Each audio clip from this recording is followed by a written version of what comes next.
अधिकारों की जंग में वे कभी झुके नहीं। हर अन्याय के खिलाफ वो कभी रुके नहीं। ज्ञान की लौ जलाकर दिखा गए। संविधान का दीपक हमको दे गए। धरती पे सितारे बनकर चमक गए। दलितों के मसीहा बनकर उभर गए। संघर्ष की आंधियों में वो अडिग रहे। इस तरह बाबा साहेब अंबेडकर जी हर दिल में बस गए। दोस्तों, राहुल गांधी अचानक दिल्ली से महाराष्ट्र में पहुंचे और बाबा साहेब आम्बेडकर जी के विषय में गरजते हुए छा गए, जिसे सुनकर जातिवादियों के होश उड़े। तो जय भीम दोस्तों, आप देख रहे हो the Buddhist words YouTube channel. तो दोस्तों, हमारी आपसे एक ही विनंती है, अगर आप चैनल पर नए हो तो चैनल को अभी के अभी सब्सक्राइब करो और वीडियो को भी लाइक कर दो और वीडियो अपने दोस्तों के साथ शेयर कर दो। और हां, अगर आप इस वीडियो को अंत तक नहीं देख सकते तो अभी वीडियो को छोड़ दें। तो चलिए वीडियो शुरू करते हैं। दोस्तों, हाल ही में जब आरक्षण को लेकर पूरे भारत भर में आंदोलन चल रहा था और इसी बीच हमें भारत बंद भी देखने मिला, ऐसे में राहुल गांधी दिल्ली से सीधे मुंबई पहुंचे और बाबा साहेब आम्बेडकर जी के विषय में जोरदार भाषण दिया।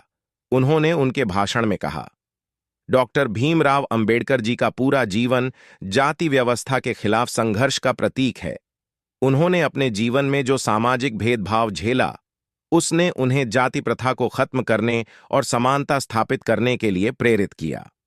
बाबा साहेब अंबेडकर जी का मानना था कि जब तक जाति व्यवस्था मौजूद है, तब तक भारत में सच्चा लोकतंत्र स्थापित नहीं हो सकता। उन्होंने जाति का विनाश जैसे ग्रंथों में यह स्पष्ट किया है कि जाति व्यवस्था केवल श्रम का विभाजन नहीं है, बल्कि यह श्रमिकों का एक ऐसा विभाजन है जो असमानता और हीनता पर आधारित है। उनके अनुसार जाति व्यवस्था मनुष्यों को जन्म के आधार पर अलग अलग श्रेणियों में बांटती है, जो उनके कौशल या योग्यताओं पर नहीं, बल्कि उनके जन्म पर आधारित होती है।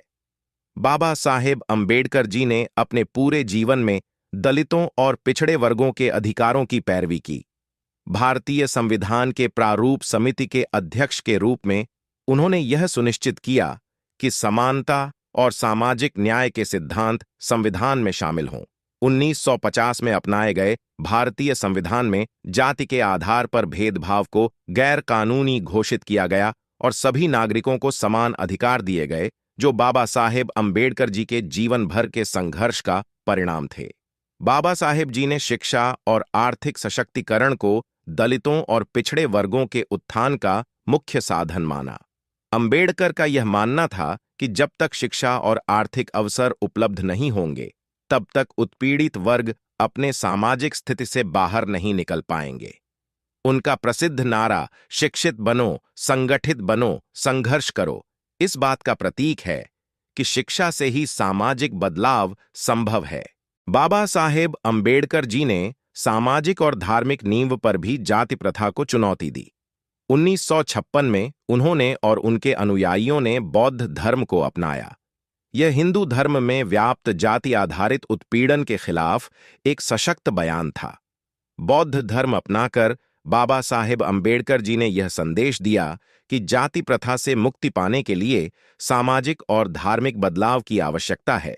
बाबा साहेब अंबेडकर का सपना केवल जाति भेदभाव को समाप्त करना नहीं था, बल्कि एक ऐसा समाज बनाना था जहां हर व्यक्ति को, चाहे उसकी पृष्ठभूमि कुछ भी हो, अपने जीवन में सफलता पाने का समान अवसर मिल सके। उनके द्वारा किए गए कार्य आज भी भारत और विश्व भर में सामाजिक न्याय और समानता की दिशा में प्रेरणा का स्रोत बने हुए हैं।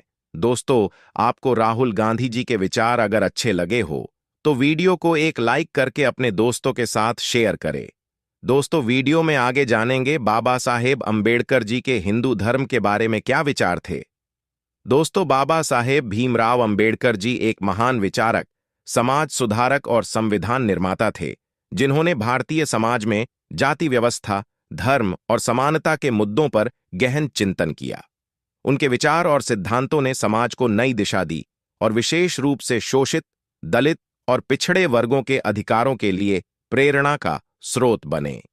हिंदू धर्म के प्रति उनके विचारों ने सामाजिक सुधारों के प्रति उनके दृष्टिकोण को स्पष्ट किया और उन्होंने अपने जीवन के अंतिम वर्षों में बौद्ध धर्म को स्वीकार कर एक महत्वपूर्ण संदेश दिया। बाबा साहेब अंबेडकर जी का मानना था कि हिंदू धर्म में जाति व्यवस्था एक प्रमुख समस्या है जो सामाजिक असमानता को बढ़ावा देती है। उन्होंने इस बात को जोर देकर कहा कि हिंदू धर्म की जाति व्यवस्था एक स्थायी सामाजिक ढांचे को बनाती है जिसमें दलितों और शूद्रों को निम्न स्थान पर रखा गया है। उनके अनुसार यह व्यवस्था न केवल सामाजिक बल्कि आर्थिक और राजनीतिक असमानता को भी जन्म देती है। अंबेडकर जी का तर्क था कि हिंदू धर्म में वर्ण व्यवस्था के आधार पर समाज को 4 मुख्य वर्गों में बांटा गया है, जो ब्राह्मण, क्षत्रिय, वैश्य और शूद्र हैं। इस व्यवस्था के कारण समाज में एक कठोर सामाजिक ढांचा बन गया है जिसमें जाति के आधार पर लोगों के अधिकार और कर्तव्य निर्धारित किए गए हैं। उन्होंने इसे मानवता के खिलाफ माना और इसे समाप्त करने के लिए संघर्ष किया।